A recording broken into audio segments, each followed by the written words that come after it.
Let's sit up nice and tall and close the eyes. And just taking these moments to center and to arrive in this moment, to open our hearts and minds to the possibilities.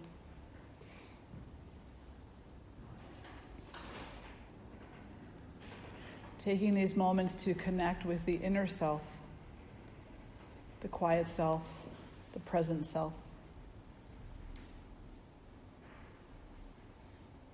And taking these moments to connect with truth.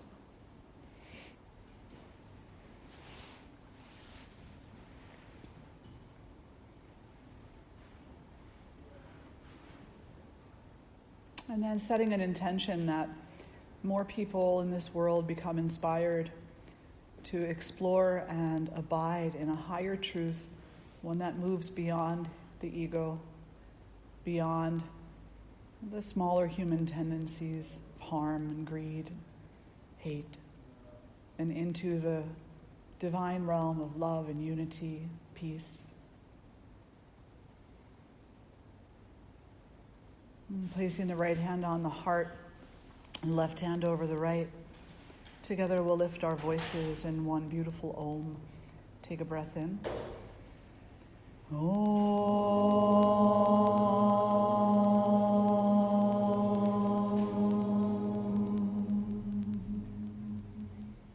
Bowing the head to the heart, acknowledging all that is.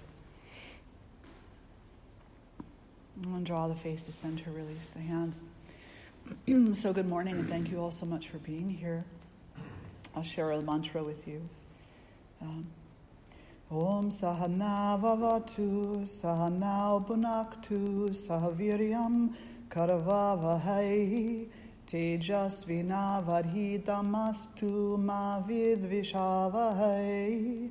Om Shanti Shanti Shanti. This mantra is called the Peace Mantra, and it translates loosely as together may we be protected, and together may we be nourished. Together may we be educated. May we work hard together. May our work and our study have brilliant, brilliant insights. And may we never quarrel. May there be peace in this body and mind, peace on this earth, peace in the heavens. May we be at peace. Peace is the crux of spirituality. As humans, we're born into a state of suffering, or born into a state of what we could call bondage, and some traditions do call it that. But we're born into a state of perceived limitation. And it's almost imperative within and inherent within our nature to try to rise up from that. To try to rise up beyond perceived limitations, beyond barriers, beyond. This is why humans are such natural protesters. We're natural activists, because we're always looking for a higher understanding. And sometimes we get lost in that, and we think that this is it. But that's where it comes from. It comes from this inherent longing to know the truth about who we are, a truth that's based in peace and not in war, in love and not in hate, in unity and not in separateness. And so these types of mantras, like the peace mantra, they remind us when we chant them that I'm not just looking for me, we are looking for each other. Because I can walk through this world and think I'm at peace with myself, but if I'm hating you or hurting you or not trusting you or deceiving you, then I'm not at peace. I'm fooling myself. Such a deep topic, So the ancient sages and teachers knew this. They knew that there's a human tendency to want to rise up, rise above, go within, go beyond, whatever language you want to use to that. Language is such a trigger. But the other human tendency is to say, I've got it when I don't.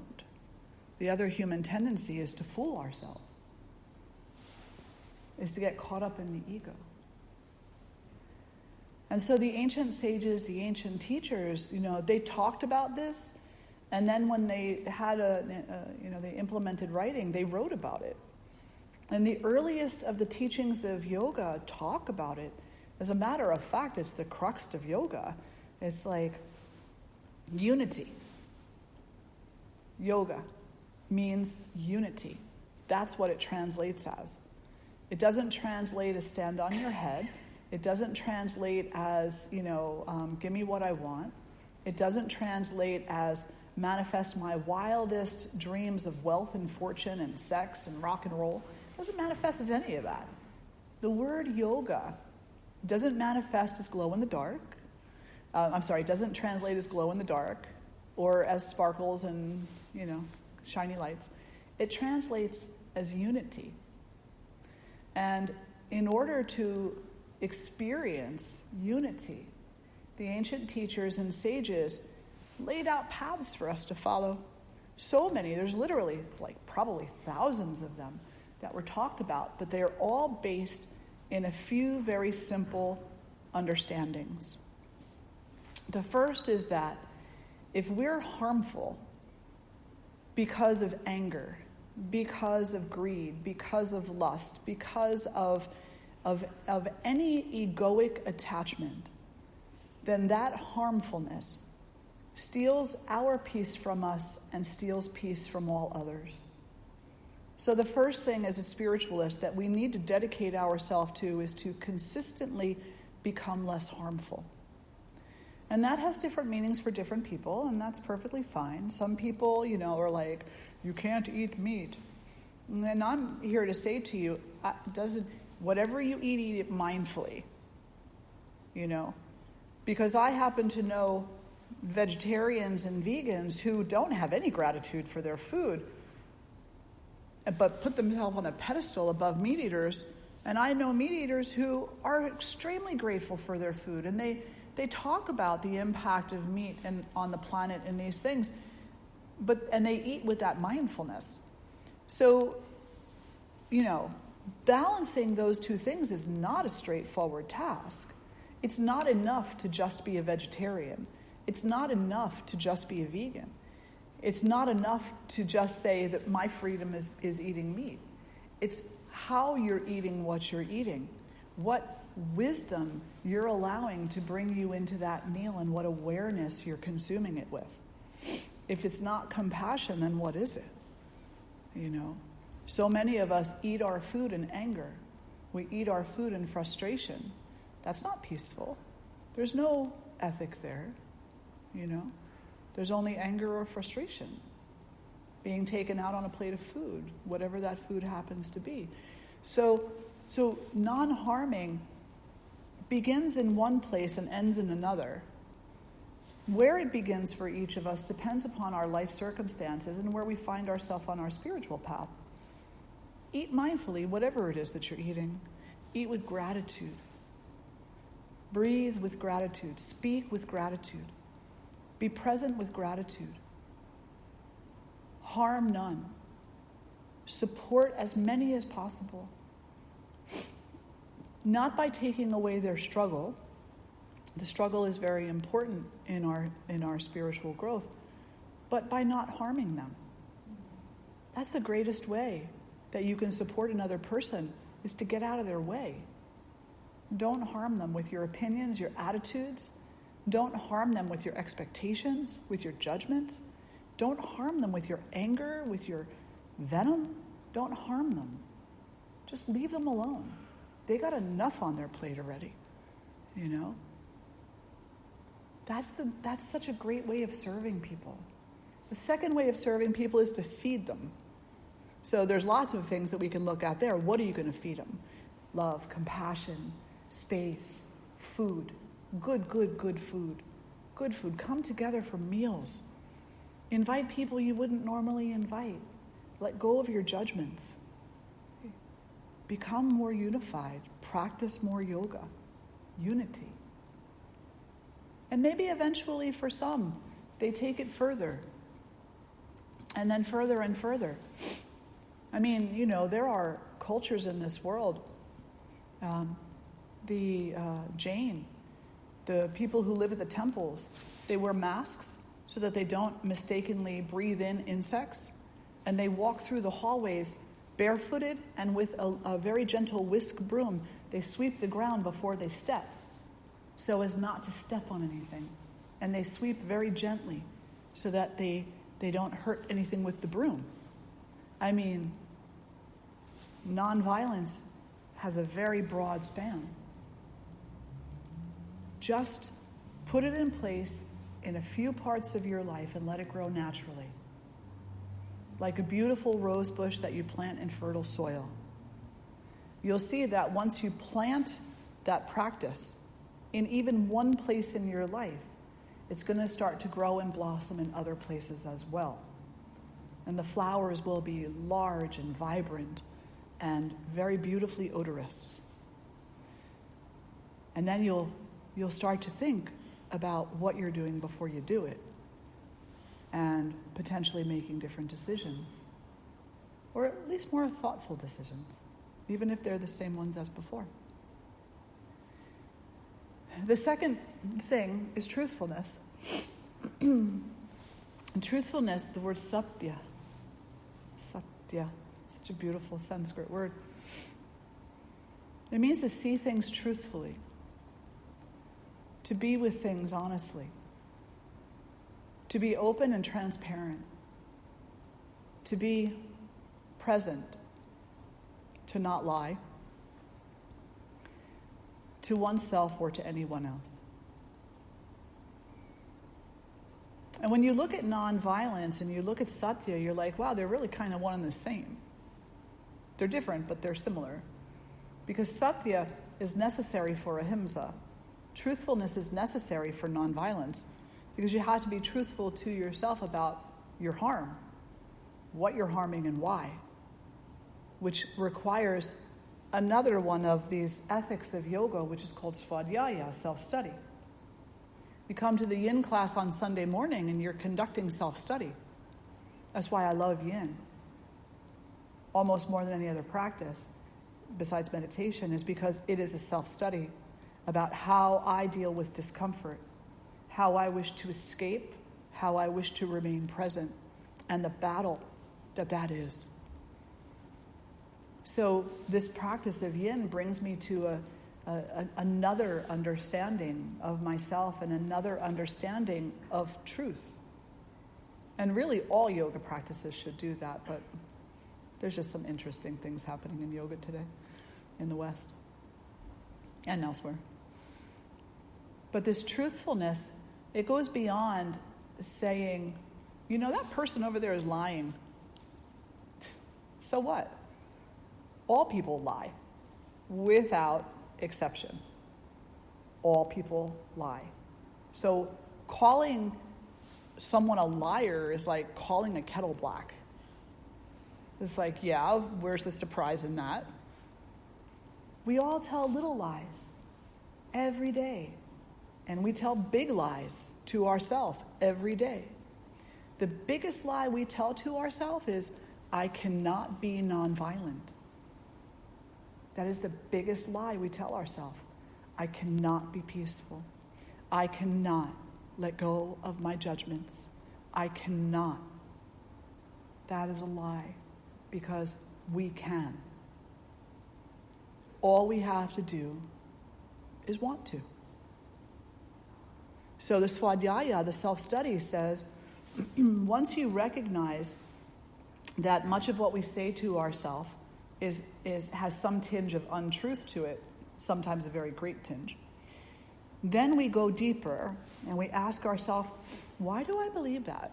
Why do I believe that I'm not capable of goodness, or that I'm only capable of a certain kind of goodness, or a certain kind of non-harm, or a certain kind of truth? Where does that come from? And what am I afraid of?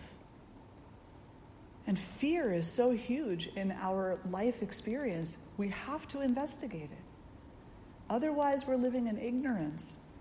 And you know how a rabbit is afraid?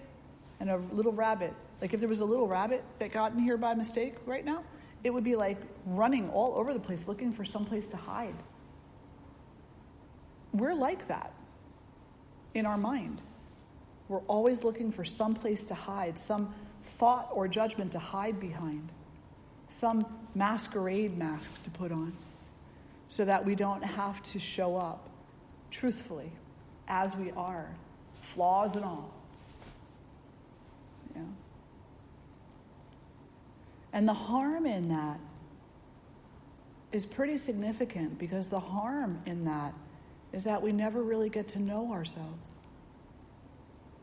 We never really get to know the person we're closest to in this life.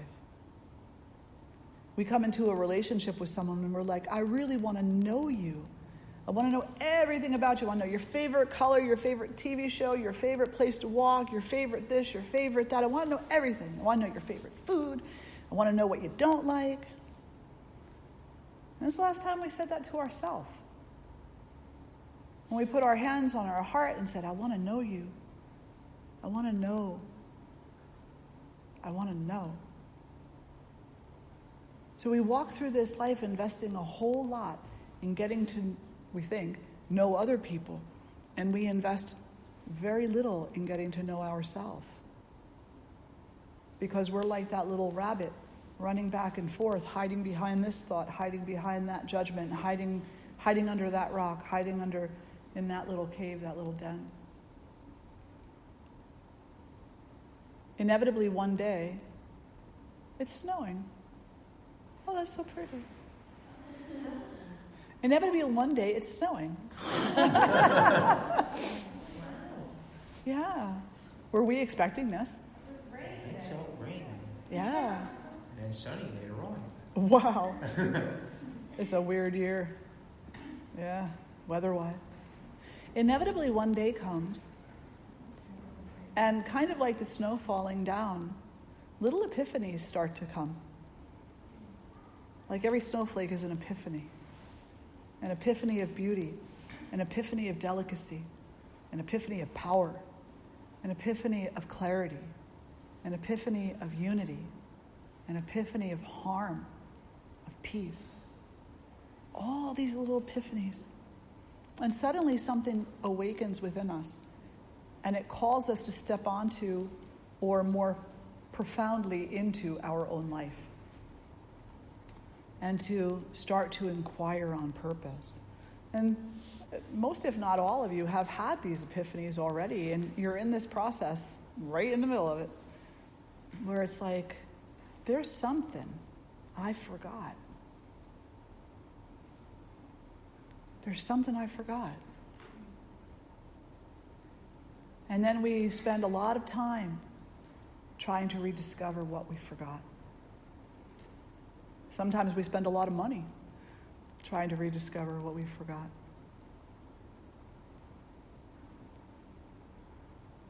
Really, it's right here, because what we forgot was to come to know ourselves. And you can't go anywhere to find that. There's no place to go. You're not in Sedona right now. You're not in India right now. You're nowhere right now except here. So your work doesn't begin Tuesday at 3:00. Your work doesn't begin when, I had this client, such an amazing individual, love him dearly, a little crazy. He said, there's this like world-known guru named Sai Baba. It wasn't Sai Baba, it was Mukunda. And he was following this Guruji. And he would go to his events, and he would always hope to be one of the ones that were picked to go up and receive a personal blessing by this guru. And so what would happen is, they would line the disciples up, and then he'd go by and he'd smack them on the back. And it was like, in yoga, it's called Shaktipat. It's like they infuse you with Shakti, causing an awakening of some level. So this one time, he gets there and he gets picked. And he gets taken up to the front with 100 other people, and he's like, this is awesome. I'm going to get smacked on the back, and everything is going to be great. I'm going to awaken. I'm going to know who I am. I'm going to have all the answers. So Mukundaji goes down the aisle, smacking. It's like, it's like just a firm thing behind the heart. And he comes to my friend, and he pulls out a feather. And he goes, and he goes to the next person, smacks him on the back. My friend was so pissed off. He goes, I feel like I've been chipped. I feel like I went there. I waited. I've gone to 15, 20 of these rallies. Finally, my time comes and he hits me with a feather. I'm like, dude, he hit you. What more do you want? A feather? What does it matter? You were there. You got the gift that you asked for. He's like, no, I didn't. I'm like, what were you hoping to get exactly? He says, insight. Awakening. One, wake up. And you can go to all the rallies you want to. You're not going to wake up because you went to a rally. You're going to wake up because you looked in the mirror and you recognized yourself. And that's all he's pointing out to you. Whether he's hitting you on the back with his palm of his hand or he's hitting you with a feather. He's telling you, look in the mirror at where your expectations are leading you. Don't be a fool. The only person in this life that you need to come to know is you, the real you.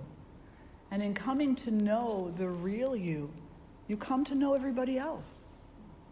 You don't have to go say, I want to know you, I want to know you, then I want to know you, then I want to know you. You don't have to go one at a time. You just have to do one. And the moment that you have those insights to yourself, you'll recognize the truth of every other being.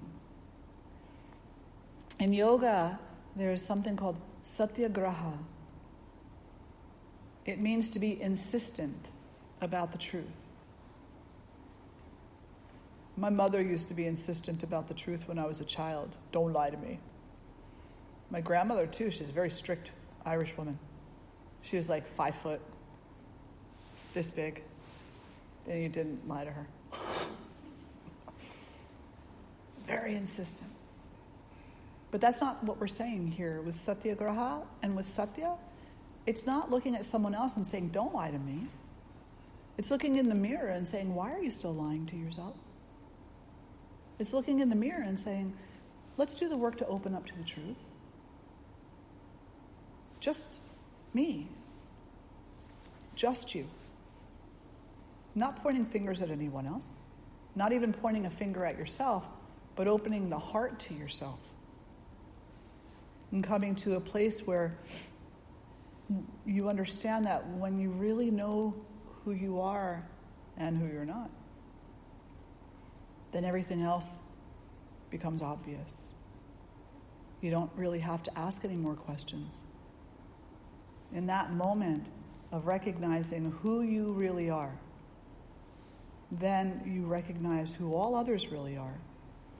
You recognize the purpose. You recognize the suffering. You recognize the healing. You have compassion for the entirety of it. And you know exactly what to do. You know exactly when to act, when not to act. You know that your words don't really mean very much, but your actions mean a whole lot. Don't complain because people aren't feeding the hungry. Go feed them. Don't complain because our government is crooked. Don't you be crooked. Go run for office and be the opposite of what you're looking at complaining. Words don't have a whole lot of weight to them. We should know this in today's world. When people speak out of both sides of their mouth, and then somehow they found 4 or 5 other sides to speak out of. Be impeccable with your word. Be impeccable with your actions. If you see a need, address the need. But not because no one else is doing it, and now I've got to do it, but because it's the right thing to do. because it's what the world needs.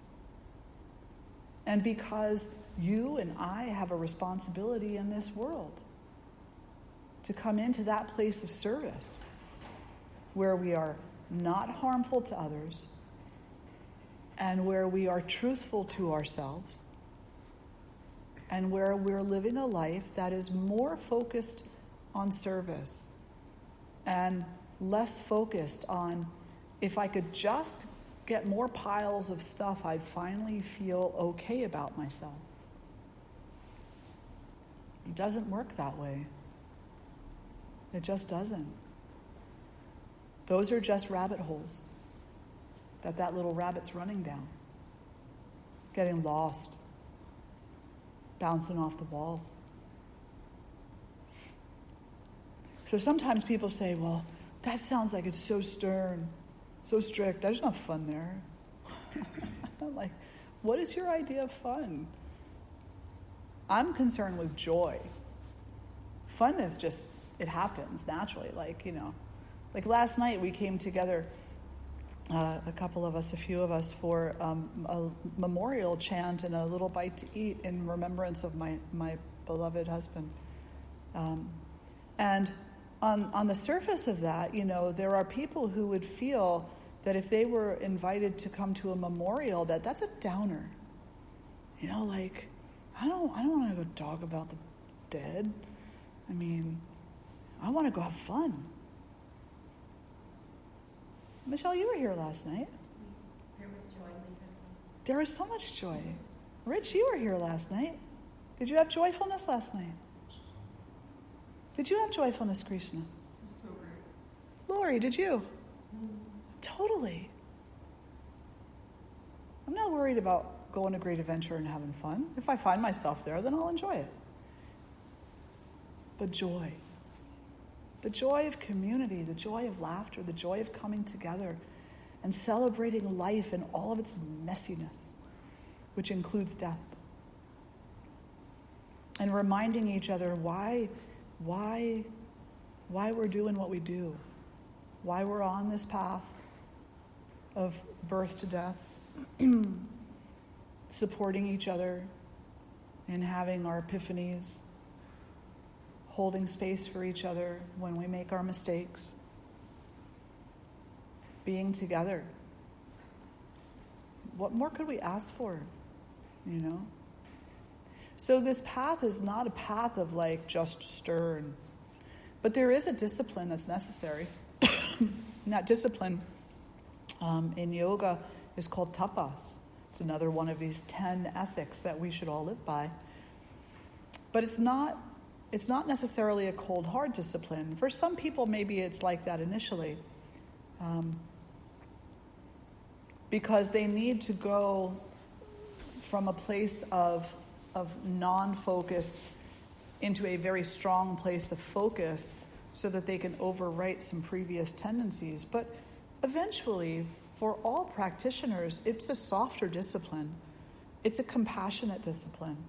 It's a discipline of patience. It's a discipline of observation.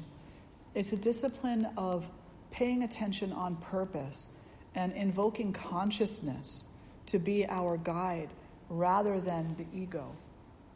It's a practice of knowing what's right and of consistently, willingly bringing ourselves closer to the truth and not further away from it. And letting that be our guide. And the other part of that is that joy is a natural manifestation of this path, because when we're working the opposite, when we're coming into deeper and deeper levels of anger and resentment and all these other, sometimes harmful emotions when they're not healthy, they can be healthy too, but oftentimes they're not. We're doing things and we're thinking things and we're intending things that are causing us pain and suffering because they're causing us to feel guilty. They're causing us to feel guilty, to feel trepidation, to feel fear. They're filling us up with an energy that's not conducive to joy. And then we say, where's my joy? I need my joy. And we go to Sedona and try to find it. But joy isn't in Sedona. There's some pretty cool vortexes there. totally. But joy is right here, where you are in this moment. And Sedona is just kind of icing on the cake. It's like, it's a tchotchke. Something you put on the shelf and say, wow, I had a pretty nice time there. But I carried my joy there with me. I experienced my joy there, and then I carried my joy home again.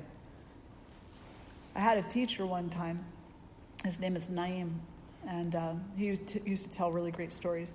And one time in class, he told a story of this friend of his who was kind of addicted to yoga festivals. He had a family. He had like a wife and a couple of kids, and he had a house and a mortgage and lots of bills. And I don't remember what he said he did, but he had some kind of like really stressful job. And then he found yoga. And he became a really regular yoga practitioner, and then he discovered yoga festivals. And he would travel here to go to this festival, and there to go to that festival, and there to go to that festival. And he seemed to constantly be leaving home to go to festivals. So he goes to this one festival, and he returns back, and he goes to yoga class, and he says to Naeem something along the lines of, oh man, I can't believe that was over so quickly. I can't wait. 3 weeks from now, there's another one. And I just can't wait to go. And Naeem's like, dude, where are you going? And he's like, to the festival where I can have some peace of mind. He's like, you're not going to have peace of mind at the festival. You're hiding in a rabbit hole, that's my word, at the festival.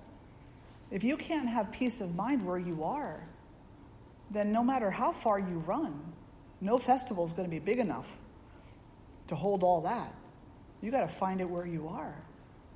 And then you got to also ask yourself, how come I can't find it in the midst of my family, in the midst of my friends? And sometimes it doesn't work out. Relationships end. It's fine because we come together and then we move apart. And we come together and we move apart. And I had this beautiful friend named Dipti, and she shared this most beautiful analogy. She said, we're all on a train called life. And there's many train stations. And there's people at every train station getting on and off the train. And you're sitting in your seat, and people are getting on, and you're like, ooh, I hope that one doesn't sit next to me. But I wouldn't mind if that one does.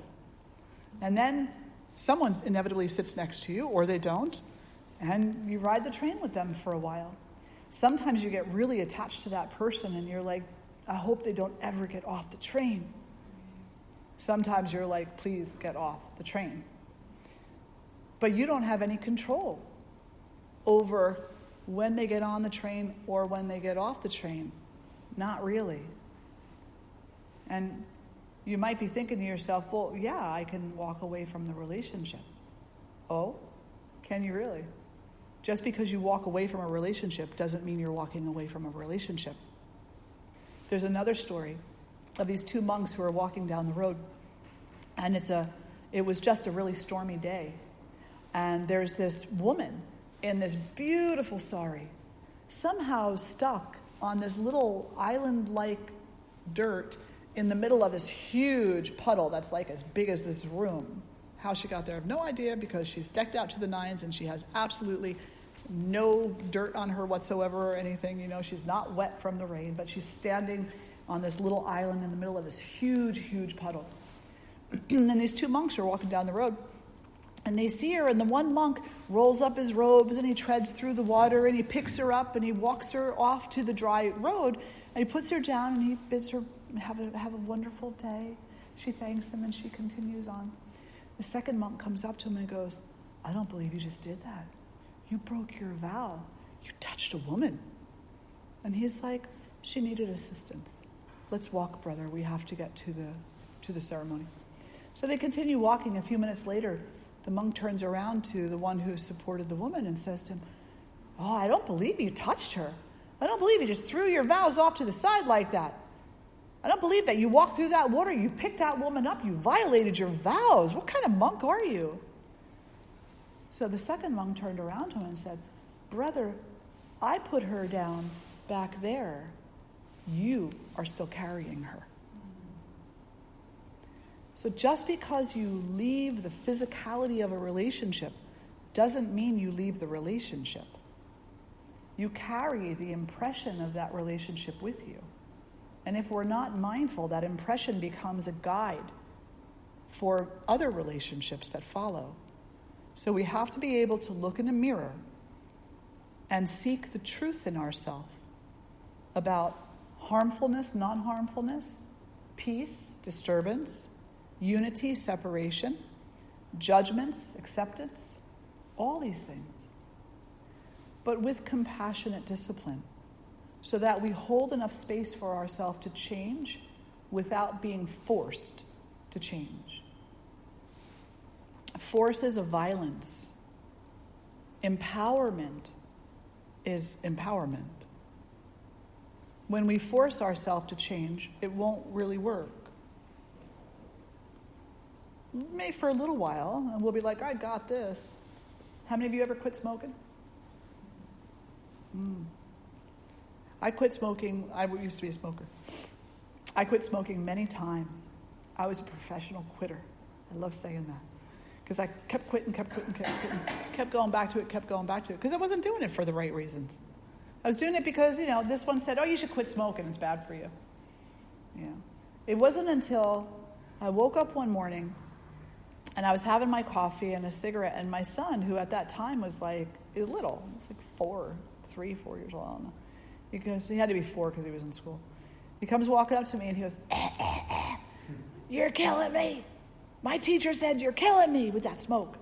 And he walked away. And I was like, and I love my son so much. So I went and I got hypnotized. And I was like, really, this isn't going to work, but I'll give it a try because nothing else has worked. And when I walked in, and I was like waking up with a smoking hangover and stuff like that, So, I really wanted to, but I just didn't believe I could. So when I walked in, and there's all these people there, the person leading this program says, so for those of you who are here but don't really want to quit smoking, please leave now and I'll give you a full refund because this won't work for you. And I was like, oh, that's honesty. Wow, I was so inspired. It made me stay. And then he did a number of different things, but the one thing that he said that has always stayed with me and that I apply to everything is he said, you got to know why you're smoking. So when you go to have a cigarette, stop yourself. Say, halt. Am I hungry? Am I angry? Am I lonely? Or am I tired? And address the issue. Halt. HALT. Am I hungry, angry, lonely, or tired? In other words, seek the truth. At least on that level, And then go further. And seek the bigger truth about why we commit violence, why we lie, why we hide, why we prefer to be that little rabbit running around looking for a place to hide, than being who we are, who we really are, which has no need to hide in any way, shape, or form. How are we time-wise? Oh, we're good. So questions or reflections at this point? Questions, reflections, comments, thoughts, answers? No? Okay. So satyagraha, seeking the truth and being very adamant about it. But again, it's not about pointing a finger at someone else. It's about going inside. Now, in yoga, there's many techniques. The word yoga has a few different levels of meaning. The ultimate meaning of yoga, as I said before, is the translation of unity. To be reunited. To be reunited with what? To be reunited with self, to be reunited with the divine, to be reunited as one with all that is. That's the That is the true cultural definition of yoga. It's not a 60-minute class that we take on Sunday at 9 o'clock. That's a technique of yoga. And the techniques of yoga are also called yoga. We could look at it like little y versus capital Y. The techniques that we call yoga include the asana practice, the postures, the pranayama, the breath practices, concentration, meditation, ethics, mantra, chanting, mudra, gestures with the hands that move energy in specific ways through the body, kriya, cleansing practices, and there are many more. Ritual, arati, which we'll be offering several times a week starting in December, fire ceremony, havana. So many different techniques. Why are there so many techniques? Because there's so many different temperaments.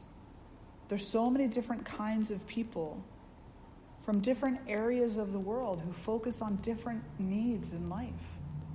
So there's techniques for the person who needs physical adjustment. There's techniques for the person who needs mental adjustment. There's techniques for the person who needs emotional adjustment. There's techniques for the person who needs maintenance.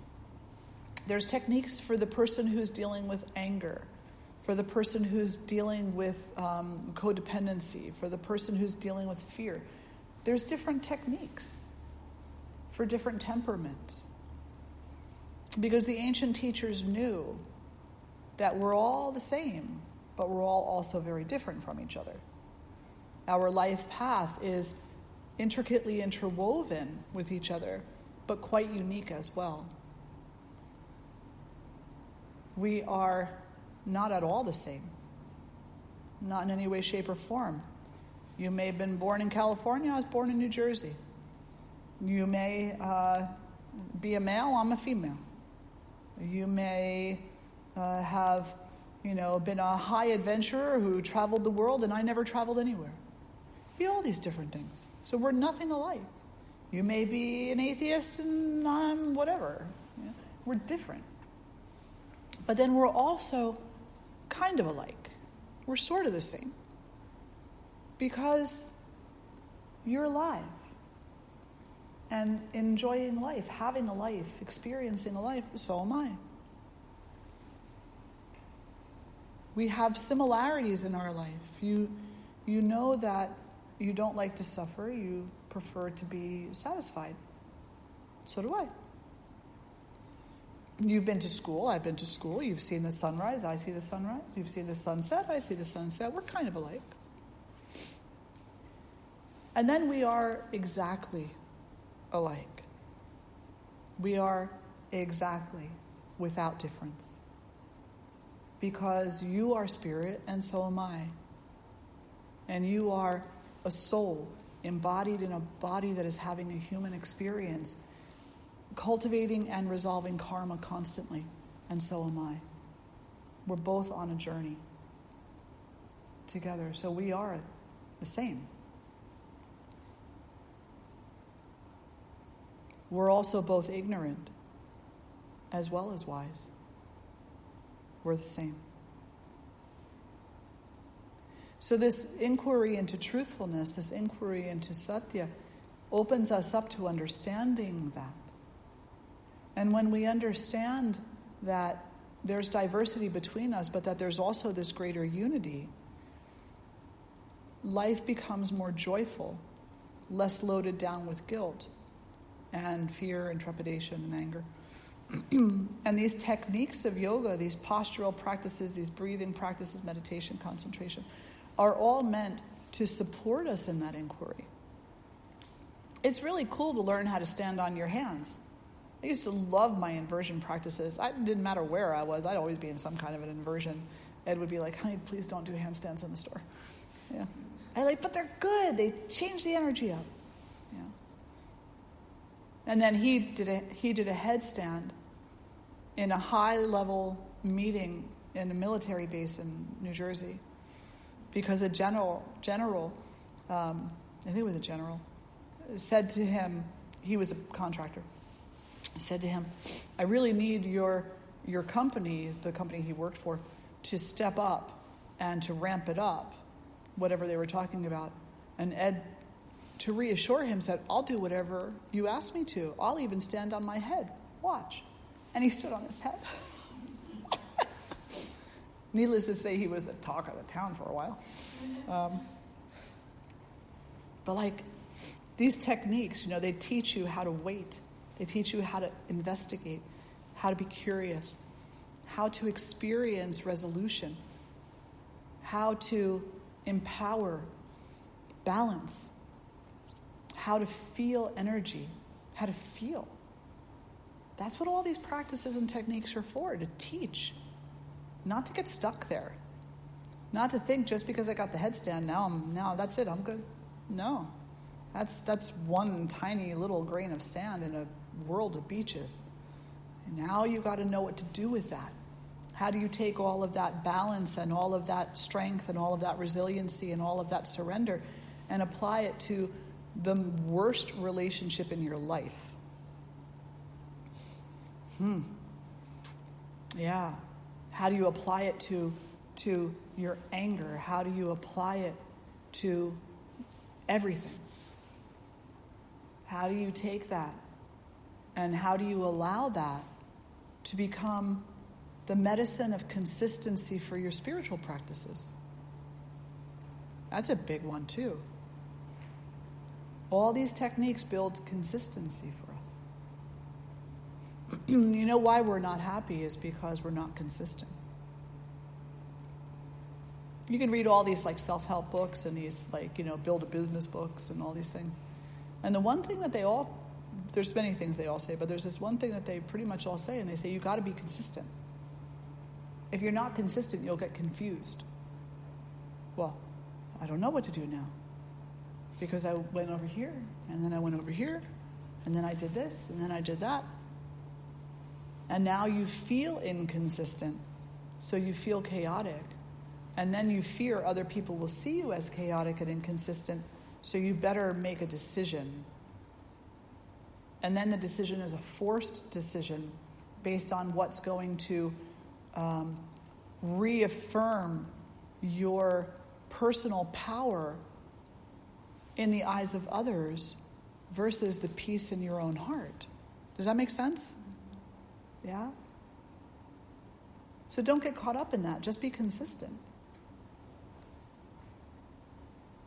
If you're like, my brother, my stepbrother, when he was 17, he was just like, he bought a new Nova, brand new car, a new Nova. Remember the Nova, like back in 1970 something? Yeah. Well, it was in the early 70s for him. Yeah, he's a little bit older than I am. And he bought a new Nova. And his rule about his car was that no one could wear shoes in his car. Oh, jeez. But he was popular.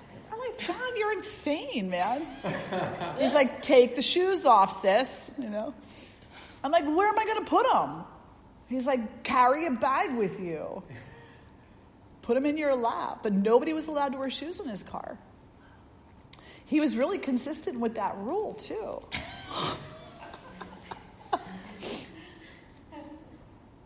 I had another friend. She got a Honda Celica. Celica? Yeah, right? Do you remember those? That was like in the 80s, I guess, right? Yeah. A Toyota Celica. That's what it was. Yeah, Toyota Celica. Yeah. Oh, she loved that car. Nobody was allowed to smoke in that car. I can see that. Yeah. I can see that. Oh. Nobody was allowed to smoke, except we all smoked, including her, So nobody was allowed to smoke in that car. Then one day, she said, okay, just this one time. Guess what happened? That was it. Yeah, the light of the cigarette fell off onto the seat and burned a hole in it. Yeah, totally. She's like, I should have never been inconsistent. And now think about that, right? So now there's all kinds of rigidity. I should have never said. Right? But it's material stuff. It is material stuff, absolutely. But think about all the ways that it's actually not material stuff. Like when you set a boundary and you're not consistent in the application of that boundary. And then someone, accepts the invitation to cross that boundary. And you get frustrated on the inside, even if on the outside you're saying, no, really, it's okay. Ugh, I should have stayed consistent. So yes, it is material, but it's also not. Consistency. And then through the practice of consistency, which is a form of dharana, which is concentration, through the practice of consistency, we open up to the truth. We open up to another level of truth. The truth that when we're not consistent, we really do cause our own suffering a lot of the time. And then we aren't truthful to ourselves about it. We say, it was your fault. You did it.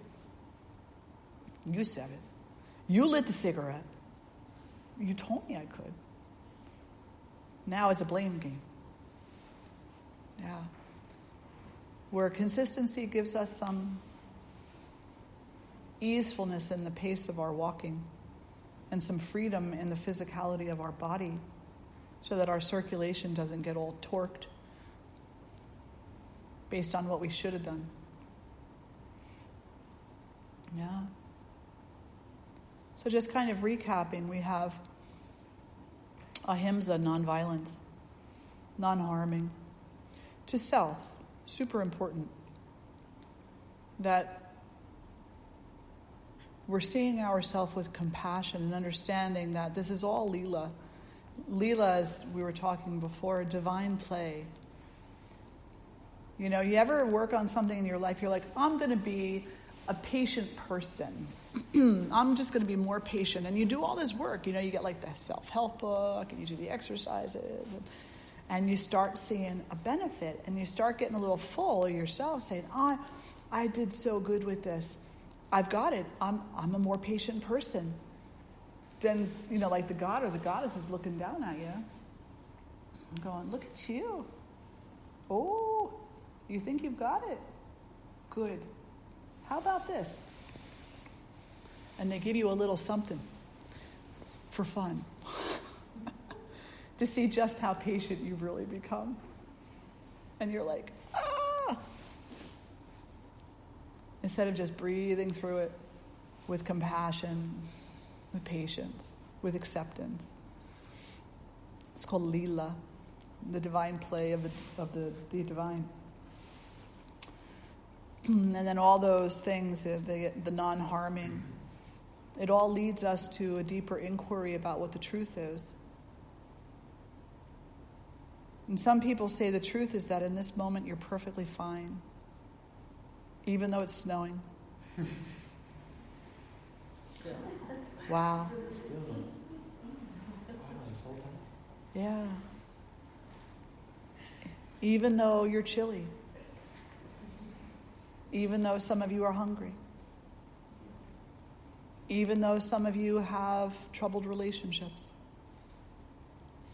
Even though some may have a troubled relationship with self. In this moment, you're fine. And that's the truth of every moment, is that in this moment you're fine. Where you tend to not be fine is in the projection of the next moment. The fear of what's going to happen. And that causes everyone involved to react instead of respond. To move away from truth. To move away from not harming. And to move into a fear-based reactive mode. So in your practice and in your life, be aware of that. And when you recognize that your consciousness is moving into tomorrow, bring it back to today. Not just today, right now. In this moment, I'm fine. In this moment, I'm really okay, so I can let joy rise. I can allow that because I'm okay. And you know, whatever happens tomorrow, you will deal with, whether you want to or not. You will. So don't worry. Don't let that be your focus. Let now be the focus. All right, one more time. Questions, comments, thoughts, reflections. Do you have a lot to think about? Yeah. I'm just looking at the snow. That's really comforting. As long as it stops before we have to shovel. See? Wait, isn't that the future? That's it exactly. Yeah. I'm so glad you got that. Yeah. Because we can sit here and we can appreciate that beauty that's there. But then the ego goes, I don't want to have to shovel. It better stop. That's the future. But in the present moment, it's just beautiful. But isn't that honesty too? Yeah, it's completely. And that's why you're not shutting it down and stuffing it. You're seeing it and acknowledging it. And that's like half the battle right there. I've shared with many of you before, when I was a child, in my room, I shared a room with my mom. She was a single mother, but she worked nights at the hospital. And in our room, we had a walk-in closet. And I had a big imagination as a child, like, out of this world. And in the closet, I would always hear, right? And this one night, it's like getting louder. And it's not stopping, because it would be once in a while. But this one night, it wasn't stopping at all. And I'm getting more and more terrified as I'm sitting in bed and I'm pulling the covers up and I'm making sure my toes are tucked under, because, the blankie is like the monster protector, right? Yes. Okay. As long as we're clear on that. And I got it up to here and I'm like, oh my God, I don't know what it looks like. It's got big teeth. It's gonna get me. It's probably under the bed. And then suddenly I start screaming because I'm like 5-6 years old or something, I'm like, ah! My grandmother, who we also live with, is downstairs. She comes running up the stairs. She's like, she sits on the bed. Like, what's the matter? Are you in pain? I'm like, the monster's gonna get me. She's like, come with me. I'm like, no.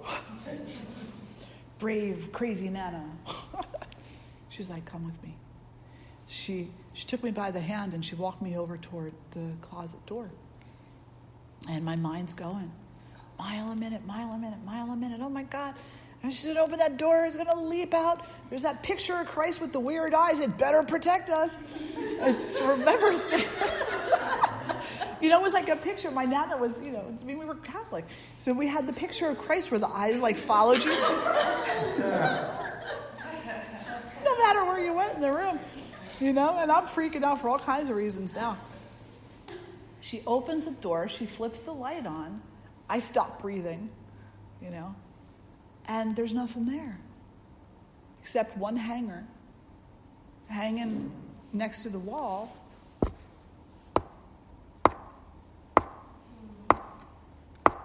Because we were having a storm and it was super windy outside, there was a mad draft going through that space. But I didn't know it until I looked at it, and then I never had to worry about it again. So don't stuff what you feel. You got to look at it, accept it. This is what my tendency is. And then once you really look at it, you work with it a little bit. And eventually you won't have to worry about it anymore because you were honest about it. And it's no longer an issue when there's truth. It's no longer an issue. Eventually. So let's sit tall and close the eyes. And take a nice breath in, a nice breath out. And maybe make a vow to yourself on whatever level you're comfortable to go a little deeper into your inquiry of truth. Resolve to point fingers less and to look inward more. To be patient with what you find. To be compassionate about the process. And to constantly come back to a place where you're working to recognize on more and more levels oneness. Drawing the hands together in front of the heart. And together we'll lift our voices in one Om. Take a breath in.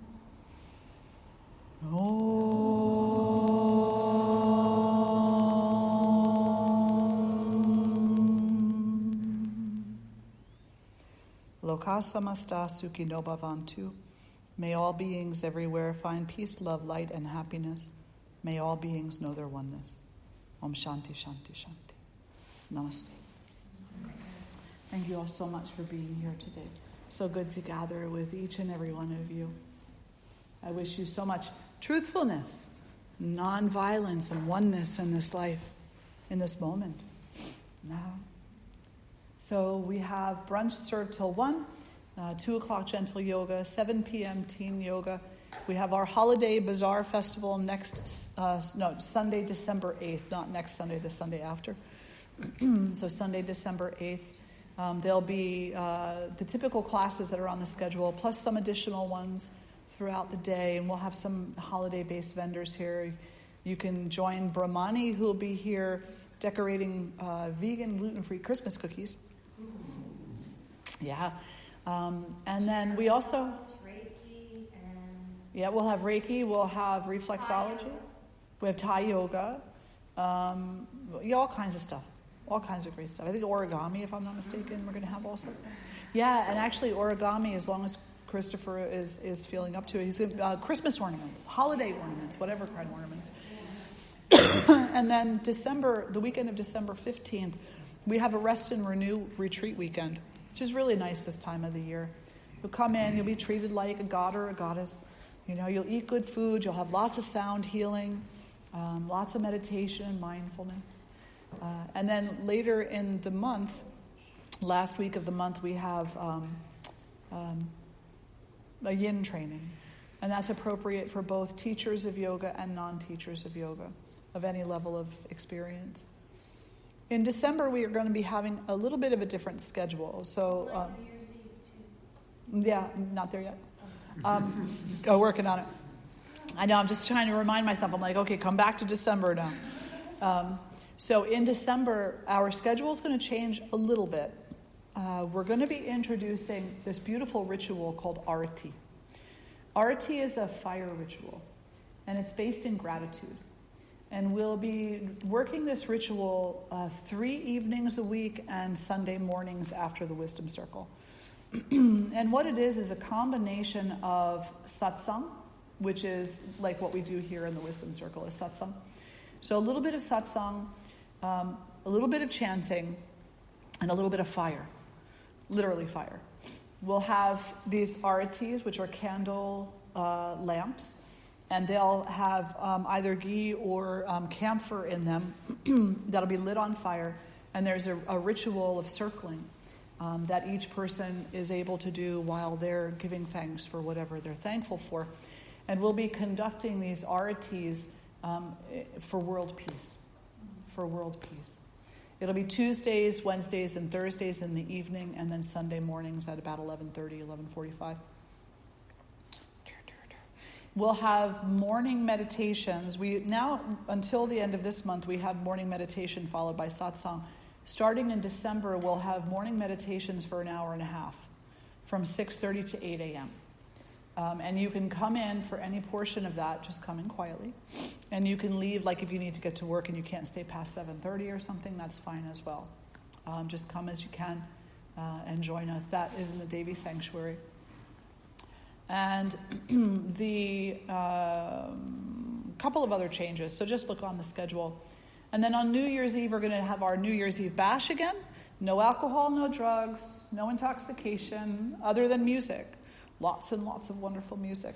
It'll start at 7:30 with an arati, and then we'll go into a 2.5-hour yin practice, followed by sound healing all the way through the night till 6 a.m., and it will end with breakfast.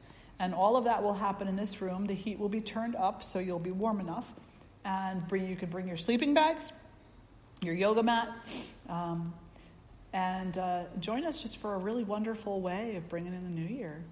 Yeah, and that information is available online, and I think there might be some information at the front table about it, or there will be. So lots going on, tons going on. There's other stuff too, but I just can't remember all of it. So what's happening with Sunday morning meditation? So I'll be teaching Sunday morning meditation. So Alejandro, his internship is ending, and Deanna's internship is ending, and so they're actually leaving this week. Yeah. Laura's internship is ending, but not really, because she's coming back. Yeah, it's on pause. She's going to go spend some time with her grandma, and then she's going to come back in mid-January. Yep, exactly. And so we will see this wonderful shining being again very soon. But Dro and Deanna, their internships are ending. Dro is moving out to Montana, and Deanna's going home for a while, and then possibly going to school for culinary arts. So if you have a chance, please, wish them well. And I'll be taking over the meditation on Sunday mornings at 8 o'clock. The 2 meditations during the week, which were at 5 o'clock, aren't going to happen anymore. And I think I'm also taking the Yoga Nidra on Thursday evening, if I'm not mistaken. So that one will still continue to happen as well. Yeah, so I'll be teaching the bulk of classes for a little while. And I hope to see you all in them. So that was a lot for you to remember.